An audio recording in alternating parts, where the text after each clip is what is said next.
it's not a trend to be dark-skinned. My skin tone is not a trend. We need to understand that black, dark-skinned people existed in history. They will exist in the future and they're existing in the present.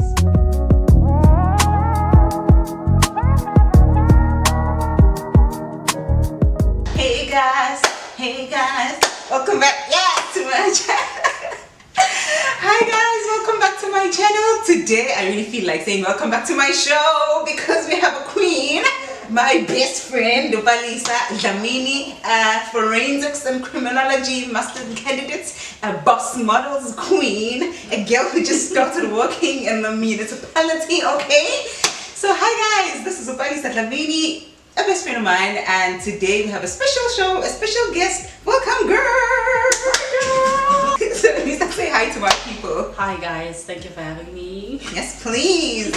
All right, guys. So we'll just go straight to the topic. We'll have another day for personal, getting to know Lisa more. So Lisa, normally when people think of colorism in general, they would think of race. That there's black, there's white. But I think what people don't know or don't acknowledge to some extent is how there's also colorism within races, you know. So according to your understanding, what is colorism? Is it an umbrella term of some sort, or is it specified to a certain niche or race? What is colorism to you? Okay, colorism is a term that was developed by Alice Walker in one of his articles and essays. It's basically the discrimination or prejudice based on one's skin tone. People in black communities or in any other community, they often are treated differently because of the color of their skin. That means that people that are lighter in complexion can experience colorism, but also people that are darker in complexion can experience colorism. But for today's purposes, we are going to be talking about colorism on the dark skin because that's what my experience is based on. Are there any experiences that you've had in your life that were just pure colorism, that probably damaged you or opened your eyes in some way, and what were those experiences? Absolutely. Growing up, I experienced a lot of colorism from tender ages. You know, when you walk on the streets, you find people. I had a cousin of mine, Unosi, was just lighter in complexion, and growing up together with her, I'd experienced being treated differently by just mere community members. You know, you remember that game? Oh yeah. Yeah. Oh, like that. Yeah. A lot of people would say to her. But not to me. Like a play child. Yeah. They'd say that to her, but not to me. Some people would just compliment her. You're so pretty. You're so beautiful, and play with her cheeks and all of that. Yeah. But I'd never get that. I remember this one. Actually, yesterday when I was thinking about this topic, it reminded me of this experience in high school in grade 9. And then because I was in the top 10, a lot of the girls that were in the top 10 were dark skinned. Yeah. And then this teacher, she's actually a white teacher. She said one day that, you know, it's always the girls that are not the prettiest that are in the top 10. Wow. And after saying that, wow, a lot of the classmates started pointing at us. Sneh, Palesa, this. And it's not because we're not pretty, we're just not light. So at that point, we didn't understand what was going on. We thought, oh, really, we're not the prettiest, because that's an indoctrination we've experienced all our lives. But actually, looking back now, we are, and we're still beautiful, but we're just not light. So in her eyes, when you're dark skinned, you're not beautiful, you're not pretty. Yeah. So yeah, it's something that happens all the time. In the streets, people say you are beautiful but dark. And I'm certain there's a lot of people that have gone through such experiences. I remember this one time who was asking me if I've had the same experience. Yes. And I told you that as a baby, I have an older sister. She's a year older than me, and she's very light skinned. So growing up, she was always considered beautiful. To this day, at some point I even wanted to be my sister so much, because I'm like, maybe people would admire me the same way that they admired her, and people would see my beauty if I at least try to be like my sister. And I remember back in the years, we'd go to town with my mom, and strangers would literally come to her and be like, oh, we're walking together. Oh, like your baby's so pretty, and here's 20 rand or 50 rand to the older baby. And normally, like, the younger baby is always the cutest, and it's like there's no way you cannot see the little one and see this one. But because this one is lighter and she was more visible. Yeah, she was more visible. And visible. And And the audacity of an old person to just come by and say, these are 2 kids, this one is beautiful, I'll give you money and pass. Because we can't say maybe it was not her aura and these babies are all pure in the same way. So that's what makes me think that, oh, she was probably more appealing because she was light-skinned. And you know what that does to us as dark-skinned people is that it kills our self-esteem. Very true. Because, you know, I don't know whether you're familiar with the pyramid of human needs. At the bottom of the pyramid, there's like a sense of belonging. Yeah. It's the biggest part of the pyramid. Yeah. And I've come to understand that in relation to colorism, when people don't see you, when you are not as part of the whole, you often feel isolated. You feel as though you're not part of the community. You cease to exist in the presence of light-skinned people. So it's a horrific experience. It's a horrific experience, and I'm so glad to see that there's some progress that's happening. Change of some sort. Even my little sister, Utebo, at some point, she's very beautiful, like just as beautiful. She's my favorite. Yeah, bruh. And this other time, she's like, and I was like, again, baby girl, no, like there's no way. She's like, woman, if only I was as light skinned as Undo, like our older sister, then I'd be perfect. And I try my best to just cut that out as soon as I can, because we are all beautiful. I look at my older sister and I'm like, you are so beautiful, but I also look at my younger sister and I'm like, you are insanely gorgeous, you know. And I think those are really important things to take care of in the society, but also the thing we always say, that we can't take care of a problem while not understanding the cause of the problem. So what do you think is the cause of this perception that light-skinned people are more attractive or appealing than dark-skinned people? Colorism dates back to the times of colonial oppressive systems like apartheid and slavery. During those times, black people were made to believe the ideology that black is dirty, black is immoral, black is not attractive, and were further indoctrinated that white is virtuous and anything closest to the proximity of lightness should be praised. So that is when it started, and it was further intensified through policies. And during apartheid, we had the Population Registration Act, which identified people, and one major factor that was utilized to identify people by virtue of their race was the skin tone. So you can imagine when you're looking at me and you're just like, you're black, you are white, you are this, you are that.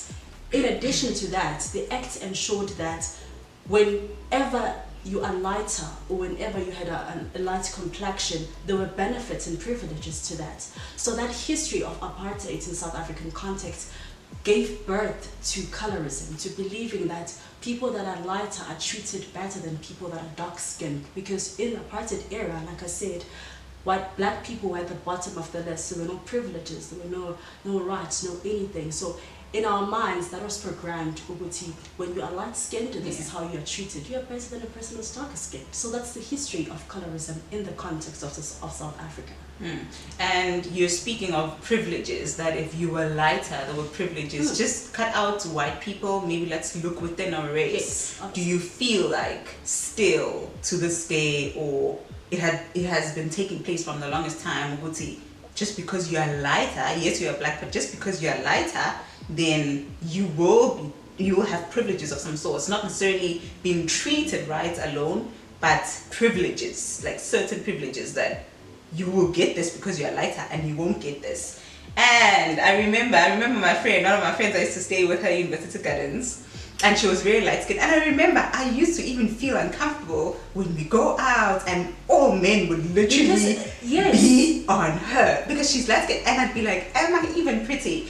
And it was so weird because this friend of mine, I'll call her Unomusa or something, because Unomusa admired me as a person. She thought I was very smart and driven and intelligent, but at the same time I couldn't see all of that in her, because it was just like, you are insanely beautiful, everyone just wants to be next to you. Okay, going back to question, privileges. Yes, do you feel like there's still certain privileges, or maybe I should just say what's the state of colorism today? So first, of course, I feel like there's two questions. The first question is, are there still benefits? Yes, there are still benefits. I know a lot of people that are in the media industry. And people that go to castings to get jobs to be on soapies and telenovelas. And you'd often find, even after the casting has been completed, we watch our soapies, our favorites. you would find that people that are given leads are mostly light-skinned. Yes, there are dark-skinned people, but and what's you would the see quality? even the way that people actually celebrate now when it's a black Yes. person. It's like, we aren't so not used to this, you know, Yes. like what's the blood and water? Yeah. People are just like, we are so happy there's a black us, which means that it's something that's not a norm. That's not a norm. You know. Yeah. So it's we experience this a lot where lighter skinned people will be casted for leading roles that appear more on episodes than dark skinned people. And I always say this, that it's not only about the quantity of the roles, it's about the quality of the roles. How are dark-skinned people portrayed on our television? Because we know that the media is the strongest tool of indoctrinating. It's the strongest tool of programming things. Yes. So when we watch things on television, that is how we are programmed to see society. So we are still experiencing that, because there are people that still are not given opportunities because of their skin color. No matter how talented or how great you are, you will not be casted, you will not get certain opportunities because of the color of your skin. But we are moving forward. Yes, and you know, sorry to disturb you, one other way that can prove what you're saying right now, I'm from the rurals, and I can see how people from the rurals still believe that lighter skin is more beautiful, and that's because they don't have much access to the internet where there's freedom, where people that are dark skinned are actually bold and out there. They can only see this content that Lisa is talking about, so they still believe that they're still indoctrinated by about those ideas. That one. So the saddest thing about colorism, in addition to what we're talking about, is that it stratifies an already marginalized society. As black people, this is why I often say that as a dark-skinned individual experiencing colorism, it's like experiencing racism twice. Definitely. Because firstly, our society has got a system that's marginalizes black people, and further marginalizes dark-skinned black people. It's so the same way as black men not understanding oppression against us black people, and then as women again, it's like you're doubling that. If you're a white person, if you're a light-skinned woman or light-skinned person but you're black, also try to understand it in that sense. Uguti, I'm black and then I'm a woman, I get double oppression. So for us people that are darker, it's like I'm black and I'm darker, you know. It's like double oppression, as absolutely.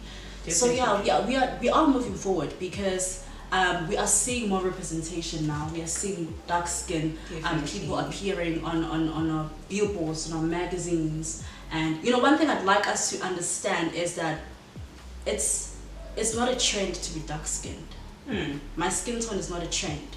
We need to understand that dark-skinned people existed in history. They will exist in the future, and they're existing in the present. Yes, please. The reason why we are having this darkest beautiful melanin things is so that we promote a sense of inclusivity in society. It's not because we want to say out with the light, in with the dark. We are celebrating everyone, want everyone to be equal, want everyone to have the same opportunities. So it's like that is the premise of the movement. It's the same thing with hair. People often think that when we say natural hair, it's like out with relax and in with natural hair. We are actually saying we must understand and we must know that natural hair is as beautiful as the option. Definitely. It's the same thing that happens with colorism. So what do you think we can do to make a positive difference in the society? Because obviously, as much as we're working towards this, we haven't gotten there yet. We haven't gotten to a place where it's completely out. As I'm saying, in the rules, it's just a mess right now. So what can we do? What positive difference can we make to make this better? I think it starts at home. Okay. It starts at home, because the process, I don't know whether, but what psychologists call it, the process of socialization begins at home. So a child learns to identify, to relate at home from the ages of 1 to 6. So we need to start talking positive things about the dark skin. When you have a dark-skinned child, speak positively about their skin tone. Tell them how beautiful they are. Words of affirmations are things that I wished I received when I was a child. I never got "you are beautiful" from my parents. I never got "you are gorgeous," because they believed that because I'm darker, no, those words are not ready for you, you know? So we need to start at home. And in our societies, we further need to reinforce this in representation. Like I said, in the media.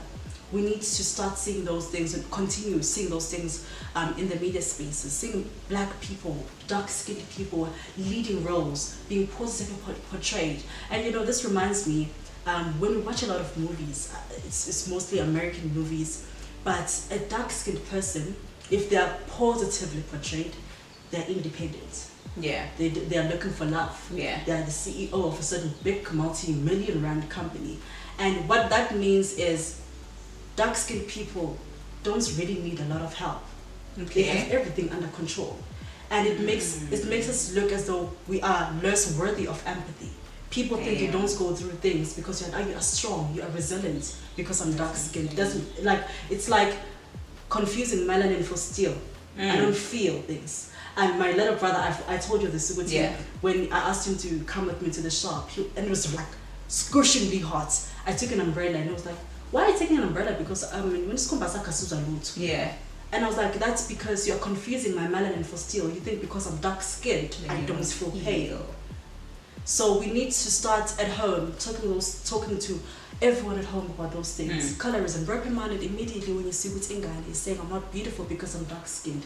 Tell them immediately that you are gorgeous, you are incomparably beautiful. Yeah, definitely. And I think to add on to that, as much as home and media does a lot of good job, I think schools as well, to think that your teacher said something. There's a lot of people that say, my teacher said this to me and it built me, or my teacher said this to me and it damaged me to this day, So I think in schools, because that's where kids spend the majority of their time, it's really important to be positive, not just teachers, but the society in the school as well, the whole community, the school community. Just be positive about it, raise good awareness of black skin and dark skin, and what would you like to tell people that are of darker skin tone that could possibly experience or could possibly be experiencing colorism?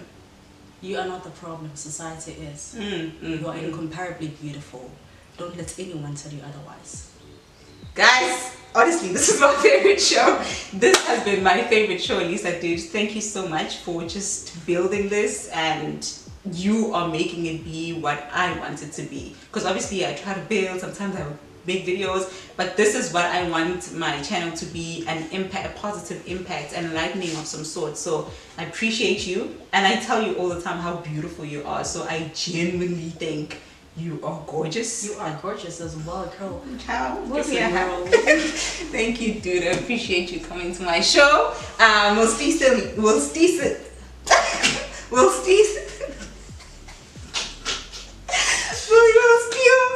Lisa in the upcoming videos. Hopefully that's when you'll get to know her better. But we felt that this was a very, very important topic for you guys to hear, and I hope that you learned so much from it. Please like, comment, subscribe, and say bye to my friend.